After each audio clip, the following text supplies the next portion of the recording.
हाथ और साथ। पत्नी का देहांत हुए 15 दिन हो चुके थे। लोगों का आना जाना अब बंद हो गया था। वह अकेला बैठा पुरानी यादों में खोया था कि अचानक उसे पत्नी का लिखा पत्र मिला। पत्र में लिखा था, प्रिय पतिदेव, मुझे पता चल चुका है कि मुझे कैंसर है, वो भी अंतिम स्टेज में चल रहा है। मैं ये भी जानती हूँ कि मेरे पास अब बहुत कम दिन बचे हैं। मुझे ये भी पता है कि आपने मेरे इलाज में अपनी सारी जमा पूंजी खर्च कर दी है, सारे गहने बिक चुके हैं, कितनी मेहनत से बचत करके जो प्लॉट हमने खरीदा था वह भी मेरी बीमारी की भेंट चढ़ चुका है। ये सारी बातें मुझे नहीं बताओगे तो क्या मुझे पता नहीं चलेगा?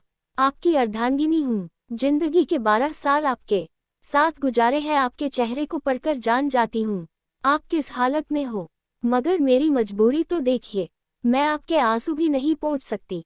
आप अकेले में जब रोते हो तब छुपकर देखती हूँ, फिर खुद भी रोती हूँ। कमबख्त जिंदगी हमें किस मोड़ पर ले आई है। एक दूसरे का दर्द भी नहीं बांट सकते, आंसू भी नहीं पोंछ सकते। आप समझते हैं आपको रोते देखकर मैं कमजोर पड़ जाऊंगी, इधर मैं नहीं चाहती आप कमजोर पड़े।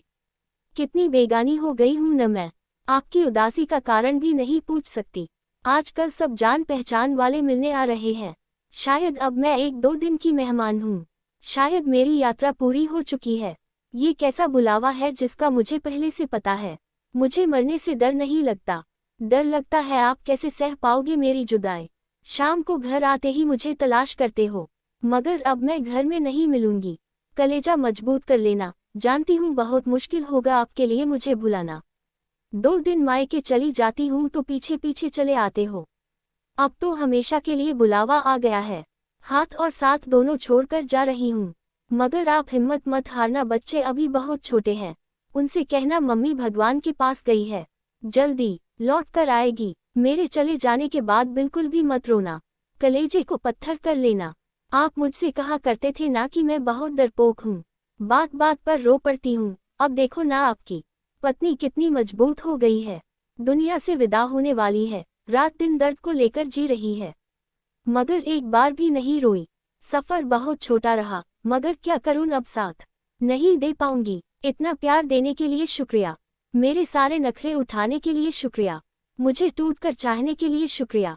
जानती हूँ आपको मेरी लत लगी हुई है, भुलाना बहुत मुश्किल है, मगर आपको खुद को संभालना ही होगा। मैं रोज आसमान से देखा करूँगी, टाइम पर नहाना, टाइम पर खाना खा लेना, क्योंकि आपको ये सब याद दिलाने के लिए आपकी पत्नी अब नहीं होगी। अब मैं ना रहूंगी, अब आलस करना छोड़ देना। जब तक मैं थी आप घर की हर चिंताओं से मुक्त थे। दोनों बच्चों की तरह आपका भी ख्याल रखना पड़ता था, मगर अब आप बच्चा बनना छोड़ देना, अब रूठना छोड़ देना, क्योंकि आपको मनाने के लिए अब आपकी पत्नी नहीं रहेगी। अब टूटना भी छोड़ देना, क्योंकि आपकी हिम्मत बंधाने के लिए आपकी पत्नी नहीं होगी। आए जिंदगी तेरे सफर में इतने गम क्यों है? जो जीना ही नहीं चाहते उनकी तू बहुत लंबी है, मगर जो जीना चाहते हैं उनकी सांसें इतनी कम क्यों है? ऐ जिंदगी अब और नहीं लिखा जाता, हाथों में दम बिल्कुल भी नहीं है, फिर भी लिख रही हूँ। आप 2 दिन से सोए नहीं थे, इसलिए आज गहरी नींद में सो रहे हो। मुझे लिखने का वक्त मिल गया, मगर अब मैं लिखना बंद करके आपको थोड़ा सा निहारना चाहती हूँ। पता नहीं सुबह उठूं या ना उठूं। आज आखिरी बार आपके हाथों का तकिया बनाकर सोना चाहती हूँ, आपके सीने से कान लगाकर आपकी धड़कनों में खोना चाहती हूँ।